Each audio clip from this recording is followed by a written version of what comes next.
Last year, when Piers Morgan interviewed Mehdi Hasan, he challenged him on his contention that Israel was a genocidal regime. So that's what Mehdi Hasan put forward. Piers Morgan said that was going a bit far. But now, Piers Morgan has changed his mind. Mehdi, welcome back to Uncensored. Listen, you and I have talked about this war in Gaza for ever since it started, this phase of the 75-year conflict. And I have resisted going as far as you have done in your criticism of the Israeli government. I resist no more. I think we've reached common ground about what we view is happening and has been happening through this period of this blockade, which frankly is just starvation of the people there, including so many innocent young women and children. And I think that the incessant bombing and killing, and we don't know how many civilians are being killed, but it is on a daily basis. It looks like hundreds of people every day, with no apparent attempt, it seems to me, to have any real plan for how this ends or what happens when it ends, other than if you look at what Smodrich has been saying, probably the most right-wing member of a very right-wing government, he is talking in a genocidal language about kicking all the Palestinians out. So I think you and I have reached a place in the last few weeks where we are in agreement. I mean, obviously, they were also saying that 18 months ago, they were saying that immediately after October the 7th, that how the Israelis wanted to respond is they wanted to kick everyone out. They were saying they're all animals. They're saying no one is innocent. So, Piers Morgan has taken a little while to get to this position. I suppose to his credit, he has invited a lot of people on from all sides and sort of had probably more vociferously pro Palestine pundits than any other channel. He's also had vociferously pro-Israel pundits, but he hasn't closed down the debate at least. Let's look at how Mehdi Hasan received that change of heart from Piers. And I'm glad we're in agreement. I wish we weren't. Actually, I wish I had been wrong and you were right. I wish that a year ago when I said on your show, you said, well, if it's not about the hostages, what's it about? And I said, it's about depopulating Gaza. It's about conquering Gaza. I wish I'd been wrong. But as you said, Bezalel Smotrich, the finance minister in the Israeli government, said this week, we are there to conquer, cleanse, and remain. Those are his words. We are disassembling Gaza, he said. We are leaving it as piles of rubble.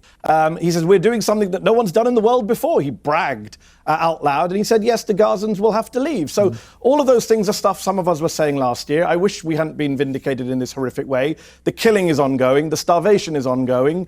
And look, I do hope that a dam is bursting. You mentioned the genocide word. Shmuel Lederman, who is an Israeli researcher of genocide, spent much of 2024 saying it's not a genocide, it's not a genocide. He was interviewed by a Dutch newspaper last week. He said, I've changed my position. It is a genocide. He said, in my field, there's a consensus among genocide scholars that it's a genocide. In fact, that Dutch newspaper interviewed 7 leading scholars of genocide. Every single one said, we think what's happening in Gaza is a genocide. In fact, this week, Piers, you have an Israeli former general, Yair Golan, saying a sane country does not attack civilians, does not kill babies as a hobby, and does not expel civilian populations. That is Yair Golan, the former deputy chief of the Israeli military, prominent Israeli politician. He was a hero on October the 7th, fought Hamas himself on October the 7th. This is what he said this week.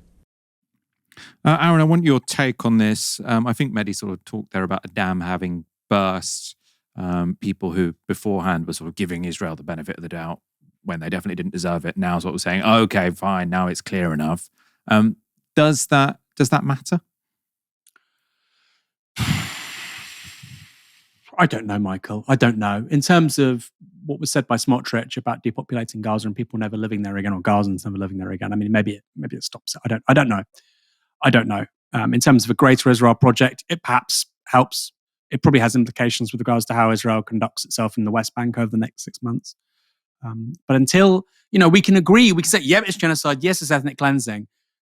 But our government right now, Michael, even though Keir Starmer is, co-signing letters with Mark Carney and Macron, the Royal Air Force is giving more reconnaissance to Israel about what's going on in Gaza than the US is, right?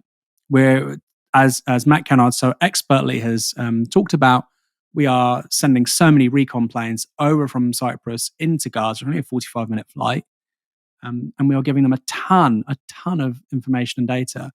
And so many of those flights have gone there, and actually the Foreign Office is incapable of telling people, often in the form of FOI requests, why are they going there? Great. Piers Morgan's changed his mind, and I do think it'll have some consequences, Michael. But fundamentally, what has to shift is that major powers, if not the US, and I don't think it will happen, but major powers like France, the UK, major powers are going to have to say sanctions. They're going to have to. Now, I don't think sanctions always work, by the way. I don't support sanctions on Iran. I think isolating a country like that often means you're empowering the existing regime. By isolating them, you give them more power over their domestic population, not less. But in the case of Israel, Michael, this is a country which is highly integrated into global trade, high GDP country. Its people can move freely between the UK, the US. You have researchers, you have entrepreneurs, dual nationals, etc. I genuinely think this only stops with sanctions now on Israel. And you saw this week the suspension of a mooted free trade agreement between the UK and Israel. That's part of an ongoing bilateral conversation, which kind of makes sense. Of course, we've left the European Union. We have to renegotiate all kinds of relationships now bilaterally, which is to say between two sovereign countries or two sovereign entities. But I think that is not enough. Suspending those talks is not enough. You now need to have, I think you need to have sanctions. And I think also any UK nationals that have been serving the IDF need to be questioned by counter-terror. And they need to be not just spoken to, but if there's a strong case for war crimes, they need to be charged and, if necessary, handed over to the right authorities. Again, if you do that, you're going to be accused of anti-Semitism. I get it. You are. But I think that's what has to happen. Otherwise, I think lots of this is talk. And yes, it blunts the Israeli war effort, but things just go a little bit more slowly. They killed 30 people in one day rather than 60. They let in, out of 200 aid trucks, they let in 10 rather than 0. So I do think that now needs to be an escalation from certainly European countries with really significant action now. Really significant action.